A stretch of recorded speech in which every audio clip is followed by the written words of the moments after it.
بسم اللہ الرحمن الرحیم۔ افطاری کے وقت حسبنا اللہ و نعم الوکیل صرف ایک دن کا وظیفہ۔ محترم ناظرین، افطاری کا وقت اللہ تعالیٰ کی رحمتوں کے نزول کا خاص لمحہ ہوتا ہے۔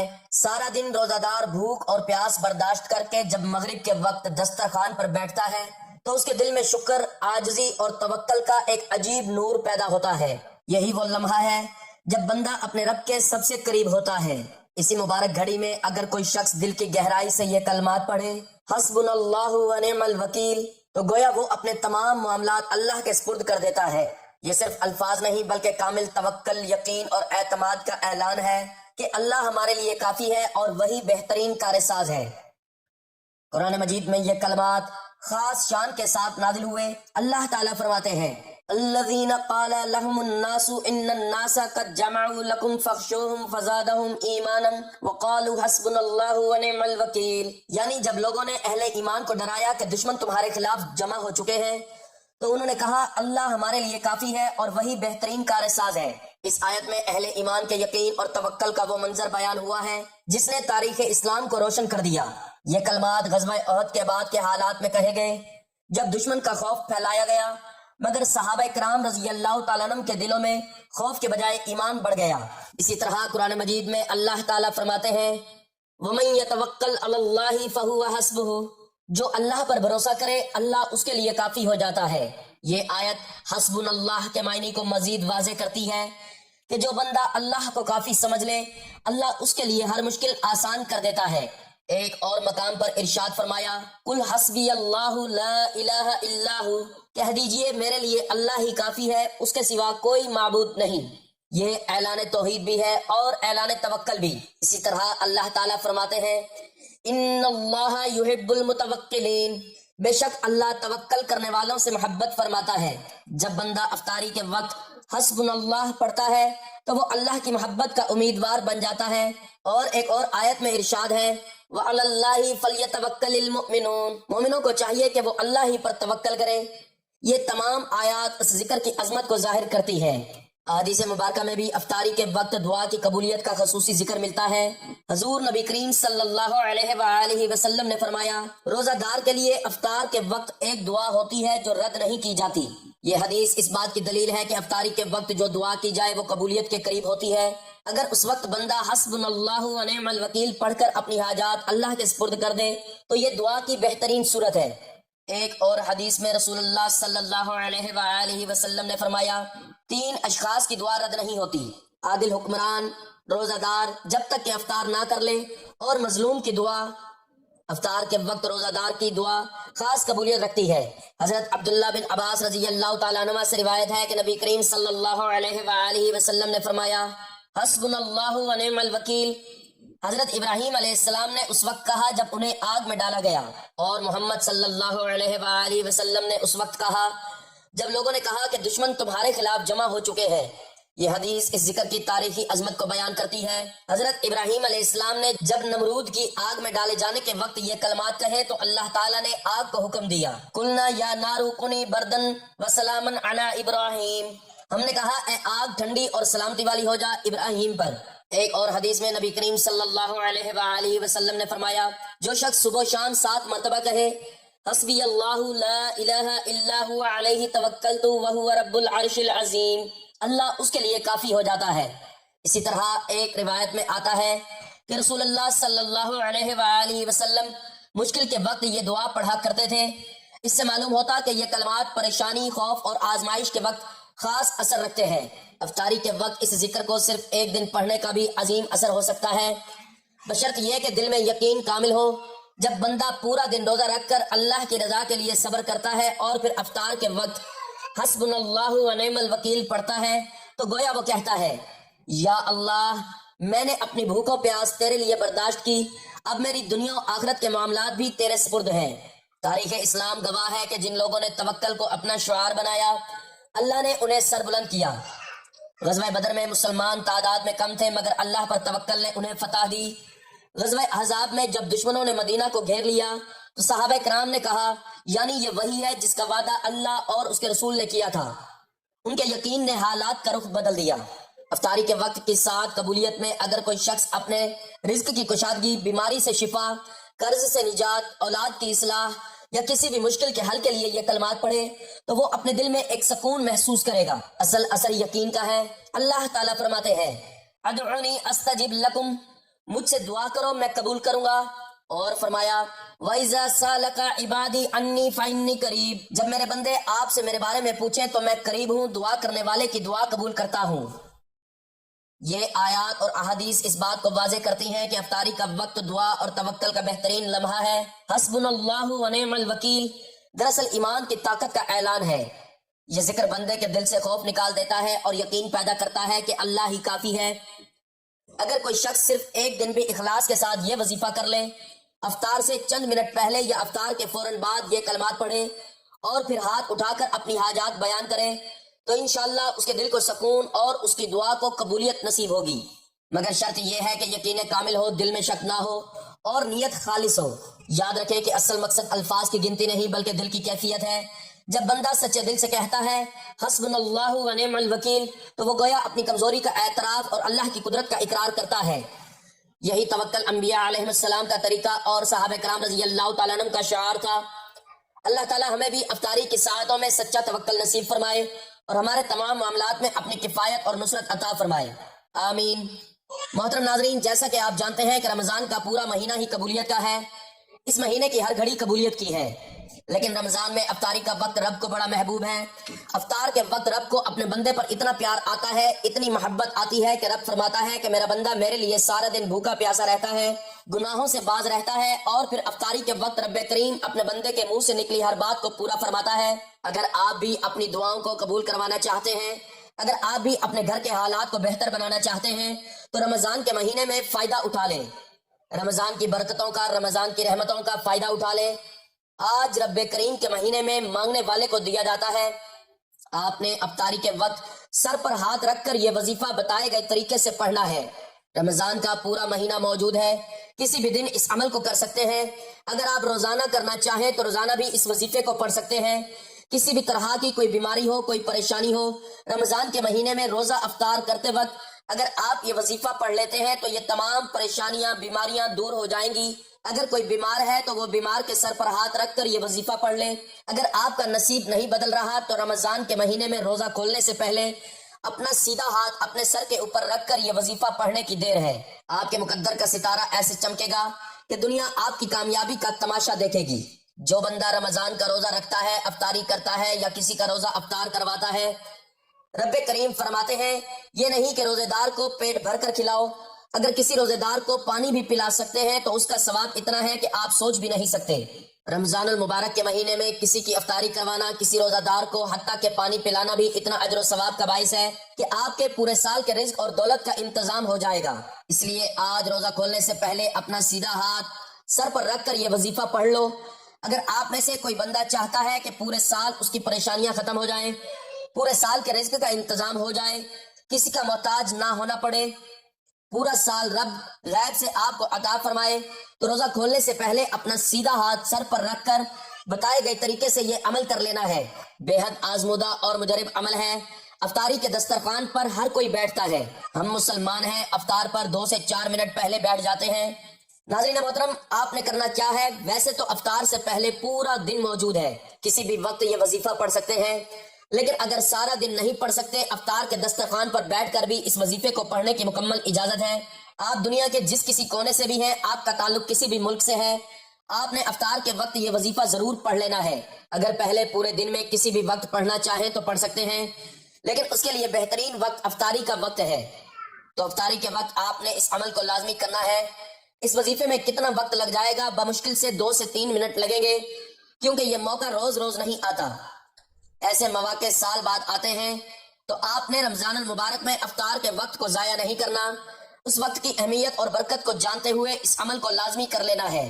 ناظرین محترم، رمضان کا مہینہ وہ مہینہ ہے جس میں قرآن اتارا گیا، جو لوگوں کے لیے ہدایت ہے اور جس میں رہنمائی کرنے والی اور حق و باطل میں امتیاز کرنے والی واضح نشانیاں ہیں۔ بس تم میں سے جو کوئی اس مہینے کو پالے تو اس کے روزے ضرور رکھے، اور جو کوئی بیمار ہو یا سفر پر ہو تو دوسرے دنوں کے روزوں سے گنتی پوری کرے۔ اللہ تمہارے حق میں آسانیاں چاہتا ہے اور تمہارے لیے دشواری نہیں چاہتا، اور اس لیے کہ گنتی تم پوری کر سکو، اور اس نے تمہیں جو ہدایت فرمائی ہے اس پر اس کی بڑائی بیان کرو اور اس کے شکر گزار بن جاؤ۔ حضرت ابو ہریرہ رضی اللہ تعالیٰ عنہ سے روایت ہے کہ حضور نبی اکرم صلی اللہ علیہ وآلہ وسلم نے فرمایا، جب رمضان کا مہینہ آتا ہے تو جنت کے دروازے کھول دیے جاتے ہیں، جہنم کے دروازے بند کر دیے جاتے ہیں اور شیاطین کو زنجیروں میں جکڑ دیا جاتا ہے۔ یہ حدیث متفق علیہ ہے۔ حضرت ابو ہریرہ رضی اللہ تعالیٰ عنہ بیان کرتے ہیں کہ حضور نبی اکرم صلی اللہ علیہ وآلہ وسلم نے فرمایا، جب رمضان آتا ہے تو جنت کے دروازے کھول دیے جاتے ہیں، جہنم کے دروازے بند کر دیے جاتے ہیں اور شیاطین کو قید کر دیا جاتا ہے۔ ناظرین، اسلام میں ہر عبادت کا انداز، طرز عبادت اور اس کے ارکان و شرائط جدا جدا ہے، اسی طرح ان کی تاثیریں بھی الگ الگ ہیں۔ ان الگ الگ پہلوؤں سے بندوں کی تکمیل اور تربیت ہوتی ہے۔ اسی طرح روزہ سے تقوی حاصل ہوتا ہے۔ روزہ انسان کو خواہشات پر کنٹرول کرنا سکھاتا ہے، صبر کا عادی بناتا ہے، بھوک و پیاس کا احساس دلا کر بھوکوں اور پیاسوں کے لیے ہمدردی اور خیر خواہی کے جذبات پیدا کرتا ہے۔ روزہ ہو یا کوئی اور عبادت، ان کے مقاصد اور ان کے فوائد و ثمرات اسی وقت حاصل ہوتے ہیں جبکہ ان پورے ذوق و شوق سے ان کے شرائط و آداب کے ساتھ انجام دیا جائے۔ اس مضمون میں جانتے ہیں رسول اللہ صلی اللہ علیہ وآلہ وسلم روزے کے سب سے حسین موسم رمضان المبارک کو کس طرح گزارتے تھے، آپ کے معاملات کیا ہوتے تھے اور آپ نے روزوں کی خیر و برکت پانے کے لیے امت کو کیا ہدایات دی۔ رسول اللہ صلی اللہ علیہ وآلہ وسلم کی زندگی ہمہ جہت اور ہمہ گیر ہے۔ نہ جانے کون سی ذمہ داریاں آپ صلی اللہ علیہ وآلہ وسلم پر تھیں اور آپ بیک وقت یہ ساری ذمہ داریاں اس طرح بحسن خوبی انجام دیتے تھے۔ ان سب میں سب سے اہم آپ کی عبدیت و بندگی اور ذوق عبادت ہے۔ حضرت عائشہ رضی اللہ تعالی عنہا روایت کرتی ہیں، ترجمہ: رسول اللہ صلی اللہ علیہ وآلہ وسلم کی حالت یہ تھی کہ جب رمضان داخل ہوتا تو آپ صلی اللہ علیہ وآلہ وسلم کا رنگ بدل جاتا، نمازوں میں اضافہ ہو جاتا، دعاؤں میں خوب التجا کرتے، خوف و خشیت کا غلبہ ہوتا۔ رمضان المبارک میں پابندی کے ساتھ سحری و افطاری بے شمار فوائد اور فیوز و برکات کی حامل ہیں۔ روحانی فیوز و برکات کے علاوہ سحری دن میں روزہ کی تقویت کا باعث بنتی ہے۔ آپ صلی اللہ علیہ وآلہ وسلم نے فرمایا، دن کو قیلولہ کر کے رات کی نماز کے لیے مدد حاصل کرو اور کھا کر دن کے روزے کی قوت حاصل کرو۔ حضرت سہل بن سعد رضی اللہ تعالیٰ عنہ سے مروی ہے کہ رسول اللہ صلی اللہ علیہ وآلہ وسلم نے ارشاد فرمایا، لوگ جب تک افطاری میں جلدی کرتے رہیں گے خیر کے ساتھ رہیں گے۔ ایک حدیث قدسی میں رسول اللہ صلی اللہ علیہ وآلہ وسلم سے منقول ہے، اللہ تعالیٰ فرماتا ہے کہ میرے بندوں میں مجھے سب سے زیادہ محبوب وہ ہے جو افطار میں سب سے زیادہ جلدی کرتا ہو۔ افطاری میں نبی پاک صلی اللہ علیہ وآلہ وسلم اکثر اوقات کھجوروں سے روزہ افطار فرمایا کرتے تھے، اگر وہ میسر نہ ہوتی تو پانی سے افطار فرما لیتے تھے۔ حضرت سلیمان بن عامر سے روایت ہے کہ حضور اقدس صلی اللہ علیہ وآلہ وسلم نے ارشاد فرمایا، جب تم میں سے کوئی روزہ افطار کرے تو اسے چاہیے کہ کھجور سے کرے کیونکہ اس میں برکت ہے، اگر کھجور میسر نہ ہو تو پانی، کیونکہ پانی پاک ہوتا ہے۔ ناظرین محترم، وقت کی نزاکت کو مد نظر رکھتے ہوئے آج کے اس خاص عمل کی طرف چلتے ہیں اور آپ کو بتاتے ہیں کہ آپ نے ان کلمات کا ورد افطاری سے پہلے کتنی تعداد میں اور کیسے کرنا ہے۔ آپ رمضان کے پورے مہینے میں کسی بھی دن روزہ کھلنے سے پہلے اگر آپ روزانہ کرنا چاہیں تو روزانہ بھی افطار کے وقت باوضو جب افطاری کے دسترخوان پر بیٹھ جائیں تو پھر آپ نے سب سے پہلے نبی پاک صلی اللہ علیہ وآلہ وسلم کی ذات اقدس پر درود پاک کا نذرانہ پیش کرنا ہے۔ درود پاک آپ کوئی سا بھی پڑھ سکتے ہیں، آپ مختصر اور آسان سا درود صلی اللہ علی محمد بھی پڑھ سکتے ہیں یا آپ صلی اللہ علیہ وآلہ وسلم پڑھ لیں، لیکن اگر آپ نماز والا درود ابراہیمی پڑھ لیں تو یہ سب سے بہتر ہے کیونکہ درود ابراہیمی کی فضیلت و برکت سب سے زیادہ ہے۔ ایک بار ثواب کی نیت سے میرے ساتھ بھی پڑھیے گا، اللہم صلی علی محمد وعلی آل محمد کما صلیت علی ابراہیم وعلی آل ابراہیم انک حمید مجید، اللہم بارک علی محمد وعلی آل محمد کما بارکت علی ابراہیم وعلی آل ابراہیم انک حمید مجید۔ ناظرین، درود پاک پڑھتے ساتھ ہی فوری طور پر آپ نے اپنے مقصد کی نیت کرنی ہے۔ ہر کسی کا مقصد الگ ہوتا ہے، کوئی نیا گھر چاہتا ہے، کوئی دولت چاہتا ہے، کوئی بیماری سے شفائے کلی چاہتا ہے، کوئی تنگ دستی سے نجات چاہتا ہے، کوئی فاقوں کا غربت کا شکار ہے۔ آج رب کریم سے افطاری کے وقت جو بھی مانگو گے مل جائے گا، کیونکہ رب کریم کہتے ہیں جو بندہ سحری کرتا ہے سارا دن رب کی رضا کے لیے بھوکا رہتا ہے، افطار کے وقت وہ جو مانگتا ہے اس کی دعاؤں کو قبول کیا جاتا ہے۔ اللہ تعالیٰ خود فرماتا ہے کہ مانگ میرے بندے کیا چاہتا ہے، کیونکہ میرے رب کی قدرت تو ہر ایک ذرے پر ہے۔ تو آج جتنا بھی مانگ سکتے ہیں وہ مانگ لینا۔ اپنے ذہن میں اپنی نیت اور مقصد رکھ کر آپ نے فوری طور پر ایک بار اعوذ باللہ من الشیطان الرجیم اور ایک بار بسم اللہ الرحمن الرحیم پڑھ کر وظیفے کا آغاز کرنا ہے اور اپنی آنکھوں کو بند کر لینا ہے اور یوں محسوس کرنا ہے کہ دنیا جہان سے آپ کا تعلق ختم، آپ روزہ رسول صلی اللہ علیہ وآلہ وسلم کی جالیوں کے قریب بیٹھ کر اس خاص وظیفے کو پڑھ رہے ہیں اور روزہ افطار کر رہے ہیں۔ تو افطاری سے پہلے اپنے سیدھے ہاتھ کو سر پر رکھ کر سب سے پہلے جو آپ نے وظیفہ پڑھنا ہے وہ رب کریم کے ایک نام کا وظیفہ ہے، یا فتاح۔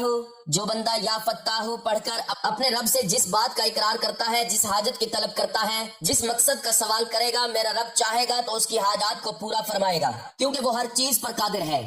آپ نے اس نام کو ایک ہی سانس میں صرف 7 بار پڑھ لینا ہے، اور جس کا اگر سانس ٹوٹ جائے تو وہ دوبارہ کوشش کر کے صرف 7 بار اس نام کو ایک ہی سانس میں پڑھ لے۔ اس نام کو 7 بار پڑھتے ساتھ ہی فوری طور پر دوسرے نمبر پر آپ نے جو وظیفہ پڑھنا ہے وہ وظیفہ ایک بہت ہی پیاری آیت کا وظیفہ ہے، حسبنا اللہ ونعم الوکیل۔ اس آیت کو آپ نے پڑھ کر جب اپنے رب کو راضی کر لیا، پھر اگر آپ کسی بھی مقصد میں عروج، کامیابی اور ترقی چاہتے ہیں تو انشاءاللہ اللہ تعالیٰ آپ کی خواہشات کی تکمیل کرے گا، آپ کی پورے سال کی محتاجی کو دور فرما سکتا ہے۔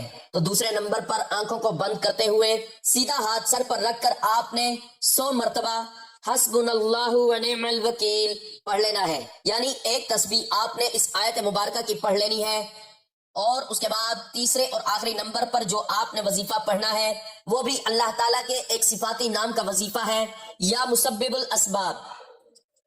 اللہ تعالیٰ کے بابرکت ناموں میں سے ایک عظیم صفت مسبب الاسباب ہے، جس کا معنی ہے اسباب پیدا کرنے والا، ہر سبب کو اثر دینے والا اور ہر نتیجے کے پیچھے اصل کار فرما ذات۔ اگرچہ مسبب الاسباب بطور لفظ قرآن مجید میں نہیں آیا، لیکن اس کا مفہوم قرآن و حدیث میں بار بار بیان ہوا ہے کہ اصل اختیار، قدرت اور تاثیر صرف اللہ تعالیٰ کے ہاتھ میں ہے۔ قرآن مجید میں اللہ تعالیٰ فرماتے ہیں اللہ خالق کل شیء، اللہ ہر چیز کا پیدا کرنے والا ہے۔ اس آیت سے واضح ہوتا ہے کہ اسباب بھی اللہ کی مخلوق ہیں، دوا، روزگار، رشتے، صحت، بارش، زمین کی پیداوار سب اسباب ہیں، مگر ان میں تاثیر پیدا کرنے والی ذات صرف اللہ ہے۔ اسی طرح ارشاد ہوتا ہے وَعِندَهُ مُفَاتِحُ الْغَيْبِ لَا يَعْلَمُهَا إِلَّا هُوَ، غیب کی کنجیاں اسی کے پاس ہیں، اس کے سوا کوئی نہیں جانتا۔ یہ آیت اس حقیقت کو ظاہر کرتی ہے کہ ظاہری اسباب انسان کے سامنے ہوتے ہیں، مگر اصل فیصلے اللہ کے خزانے سے ہوتے ہیں۔ اللہ تعالیٰ فرماتے ہیں وَمَا تَشَاءُونَ إِلَّا أَن يَشَاءَ اللَّهُ، تم کچھ نہیں چاہ سکتے مگر وہی جو اللہ چاہے، یعنی انسان کوشش کرتا ہے، ارادہ کرتا ہے، لیکن نتیجہ اللہ کی مشیت سے نکلتا ہے۔ یہی مسبب الاسباب ہونے کا مفہوم ہے۔ تاریخ انبیاء علیہ السلام اس حقیقت کی گواہ ہے۔ حضرت ابراہیم علیہ السلام کو جب آگ میں ڈالا گیا تو آگ جلانے کا سبب تھی، مگر اللہ نے اس سبب کی تاثیر ختم کر دی۔ قلنا یا نار کونی بردن وسلاما علی ابراہیم، ہم نے فرمایا اے آگ ٹھنڈی اور سلامتی والی ہو جا ابراہیم پر۔ یہاں آگ موجود تھی مگر اثر ختم ہو گیا، کیونکہ اصل تاثیر دینے والا اللہ ہے۔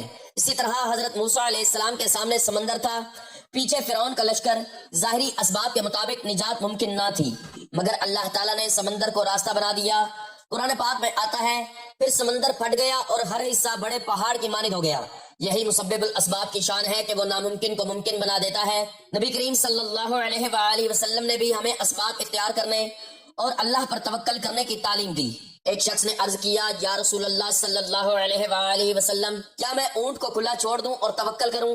آپ نے فرمایا اونٹ کو باندھو اور پھر توکل کرو، یعنی اسباب اختیار کرنا ضروری ہے، مگر بھروسہ سبب پر نہیں بلکہ مسبب الاسباب پر ہونا چاہیے۔ زندگی میں ہمیں رزق کے لیے محنت کرنا پڑتی ہے، بیماری میں دوا لینی پڑتی ہے، امتحان میں پڑھائی کرنا ہوتی ہے، مگر دل میں یقین یہ ہو کہ کامیابی دینے والی ذات اللہ ہے۔ بعض اوقات انسان پوری کوشش کرتا ہے مگر نتیجہ نہیں ملتا، اور کبھی بغیر ظاہری اسباب کے اللہ کامیابی عطا کر دیتا ہے۔ یہ اس بات کی دلیل ہے کہ اصل اختیار اللہ کے پاس ہے۔ اللہ تعالیٰ فرماتے ہیں ان اللہ علی کل شیء قدیر، بے شک اللہ ہر چیز پر قادر ہے۔ جب بندہ اس حقیقت کو دل میں بٹھا لیتا ہے تو اس کے دل سے خوف ختم ہو جاتا ہے۔